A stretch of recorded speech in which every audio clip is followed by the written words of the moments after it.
Train चलने को ही थी कि अचानक कोई जाना पहचाना सा चेहरा जर्नल बोगी में आ गया। मैं अकेली सफर पर थी, सब अजनबी चेहरे थे। स्लीपर का टिकट नहीं मिला तो जर्नल डिब्बे में ही बैठना पड़ा। मगर यहाँ ऐसे हालात में उस शख्स से मिलना जिंदगी के लिए एक संजीवनी के समान था।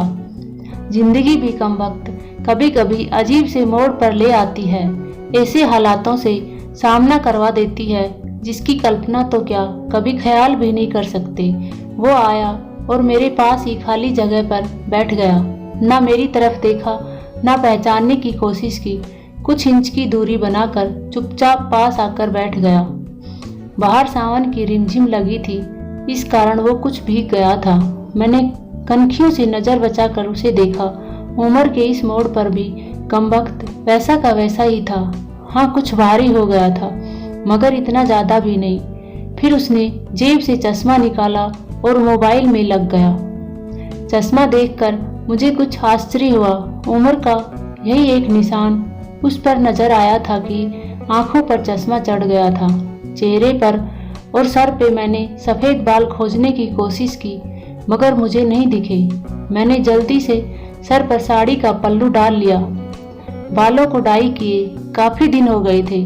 मुझे ज्यादा तो नहीं थे सफेद बाल मेरे सर पे, मगर इतने जरूर थे कि गौर से देखो तो नजर आ जाए। मैं उठकर बाथरूम में गई, हैंडबैग से फेस वॉश निकाला, चेहरे को ढंग से धोया, फिर शीशे में चेहरे को गौर से देखा। पसंद तो नहीं आया, मगर अजीब सा मुंह बनाकर मैंने शीशा वापस बैग में डाला और वापस अपनी जगह पर आ गई। मगर वो साहब तो खिड़की की तरफ से मेरा बैग सरकाकर खुद खिड़की के पास बैठ गए। मुझे पूरी तरह देखा भी नहीं, बस बिना देखे ही कहा, सॉरी। भाग कर चढ़ा तो पसीना आ गया था, थोड़ा सूख जाएगा, फिर अपनी जगह पर बैठ जाऊंगा। फिर वह अपने मोबाइल में लग गया। मेरी इच्छा जानने की कोशिश भी नहीं की। उसकी यही बात हमेशा मुझे बुरी लगती थी। फिर बिना जाने उसमें ऐसा क्या था कि आज तक मैंने उसे नहीं भुलाया। एक वो था कि 10 सालों में ही भूल गया। मैंने सोचा शायद अभी तक गौर नहीं किया, पहचान लेगा। थोड़ी मोटी हो गई हूँ, शायद इसलिए नहीं पहचाना। मैं उदास हो गई। जिस शख्स को जीवन में कभी भुला ही नहीं पाई, उसको मेरा चेहरा ही याद नहीं। माना कि ये औरतों और लड़कियों को ताड़ने की इसकी आदत नहीं, मगर पहचानने भी नहीं। शादीशुदा है, मैं भी शादीशुदा हूँ। जानती थी इसके साथ रहना मुश्किल है, मगर इसका मतलब यह तो नहीं कि अपने ख्यालों को, अपने सपनों को जीना छोड़ दूँ। एक तमन्ना थी कि कुछ पल खुल के उसके साथ गुजारूं। माहौल दोस्ताना ही हो, मगर हो तो सही। आज वही शख्स पास बैठा था जिसे स्कूल टाइम से मैंने दिल में बसा रखा था। सोशल मीडिया पर उसके सारे अकाउंट चोरी छुपे देखा करती थी। उसकी हर कविता, हर शायरी में खुद को खोजा करती थी। वह तो आज पहचान ही नहीं रहा। माना कि हम लोगों में कभी प्यार की डोर नहीं चली, ना कभी इजहार हुआ। हाँ, वो हमेशा मेरी केयर करता था और मैं उसकी केयर करती थी। कॉलेज छूटा तो मेरी शादी हो गई और वो फौज में चला गया। फिर उसकी शादी हुई। जब भी गांव गई उसकी सारी खबर ले आती थी। बस ऐसे ही जिंदगी गुजर गई। आधे घंटे से ऊपर हो गया। वो आराम से खिड़की के पास बैठा मोबाइल में लगा था। देखना तो दूर, चेहरा भी ऊपर नहीं किया। मैं कभी मोबाइल में देखती, कभी उसकी तरफ। सोशल मीडिया पर उसके अकाउंट खोल कर देखे, तस्वीर मिलाई, वही था, पक्का वही, कोई शक नहीं था। वैसे भी हम महिलाएं पहचानने में कभी भी धोखा नहीं खा सकती। 20 साल बाद भी सिर्फ आंखों से पहचान लें। फिर और कुछ वक्त गुजरा, माहौल वैसा का वैसा था। मैं बस पल्लू बदलती रही। फिर अचानक टीटी आ गया, सबसे टिकट पूछ रहा था। मैंने अपना टिकट दिखा दिया। उससे पूछा तो उसने कहा नहीं है। टीटी बोला फाइन लगेगा। वह बोला लगा दो। टीटी कहाँ का टिकट बनाऊं? उसने जल्दी से जवाब नहीं दिया, मेरी तरफ देखने लगा। मैं कुछ समझी नहीं। उसने मेरे हाथ में थमी टिकट को गौर से देखा, फिर टीटी से बोला कानपुर। टीटी ने कानपुर की टिकट बना दी और पैसे लेकर चला गया। वह फिर से मोबाइल में तल्लीन हो गया। आखिर मुझसे रहा नहीं गया, मैंने पूछ ही लिया, कानपुर में कहाँ रहते हो? वह मोबाइल में नजरें गड़ाए हुए बोला, कहीं नहीं। वह चुप हो गया तो मैं फिर बोली, किस काम से जा रहे हो? वह बोला, हाँ। अब मैं चुप हो गई। वह अजनबी की तरह बात कर रहा था और अजनबी से कैसे पूछ लूं कि किस काम से जा रहे हो। कुछ देर चुप रहने के बाद फिर मैंने पूछ ही लिया, वहाँ शायद आप नौकरी करते हो? उसने कहा, नहीं। मैंने फिर हिम्मत करके पूछा, तो किसी से मिलने जा रहे हो? वही संक्षिप्त उत्तर, नहीं। आखिरी जवाब सुनकर मेरी हिम्मत नहीं हुई कि और भी कुछ पूछूं। अजीब आदमी था, बिना काम सफर कर रहा था। मैं मुंह फेर कर अपने मोबाइल में लग गई। कुछ देर बाद खुद ही बोला, ये भी पूछ लो क्यों जा रहा हूँ कानपुर। मेरे मुंह से जल्दी में निकला, बताओ क्यों जा रहे हो? फिर अपने ही उतावलेपन पर मुझे शर्म सी आ गई। उसने थोड़ा सा मुस्कुराते हुए कहा, एक पुरानी दोस्त मिल गई जो आज अकेले सफर पर जा रही थी। फौजी आदमी हूँ, सुरक्षा करना मेरा कर्तव्य है, अकेले कैसे जाने देता, इसलिए उसे कानपुर तक छोड़ने जा रहा हूँ। इतना सुनकर मेरा दिल जोर से धड़का, नॉर्मल नहीं रह सकी मैं, मगर मन के भावों को दबाने का असफल प्रयत्न करते हुए मैंने हिम्मत करके फिर पूछा, कहाँ है वो दोस्त? कमबख्त फिर मुस्कुराता हुआ बोला, यही मेरे पास बैठी है ना। इतना सुनकर मेरे सब कुछ समझ में आ गया कि क्यों उसने टिकट नहीं लिया, क्योंकि उसे तो पता ही नहीं था मैं कहाँ जा रही हूँ।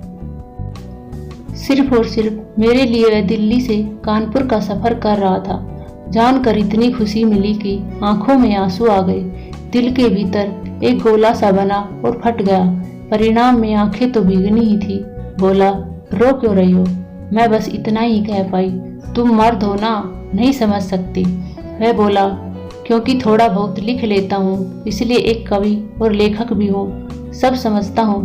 मैंने खुद को संभालते हुए कहा, शुक्रिया मुझे पहचानने के लिए और मेरे लिए इतना टाइम निकालने के लिए।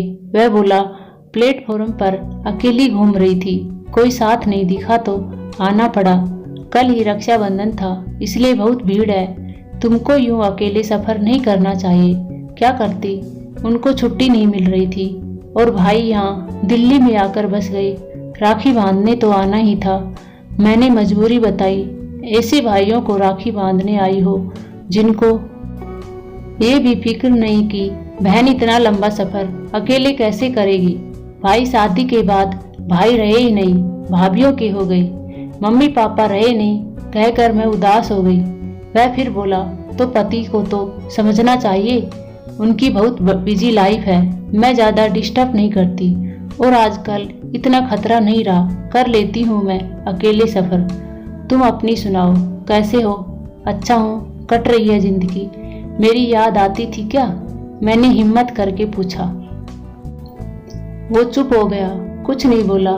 तो मैं फिर बोली, सॉरी, यूं ही पूछ लिया, अब तो परिपक्व हो गए हैं, कर सकते हैं ऐसी बात। उसने शर्ट की बाजू की बटन खोलकर हाथ में पहना वो तांबे का कड़ा दिखाया जो मैंने ही फ्रेंडशिप डे पर उसे दिया था। बोला, याद तो नहीं आती, पर कमबख्त ये तेरी याद दिला देता था। कड़ा देखकर दिल को बहुत सुकून मिला। मैं बोली, कभी संपर्क क्यों नहीं किया? वह बोला, डिस्टर्ब नहीं करना चाहता था। तुम्हारी अपनी जिंदगी है और मेरी अपनी जिंदगी। और फिर मैं कानपुर तक उसका हाथ पकड़कर बैठी रही। बहुत सी बातें हुई। जिंदगी का एक ऐसा यादगार दिन था जिसे आखिरी सांस तक नहीं भूला पाऊंगी। वह मुझे सुरक्षित घर छोड़कर गया, रुका नहीं, बाहर से ही चला गया। जम्बू थी उसकी ड्यूटी, चला गया।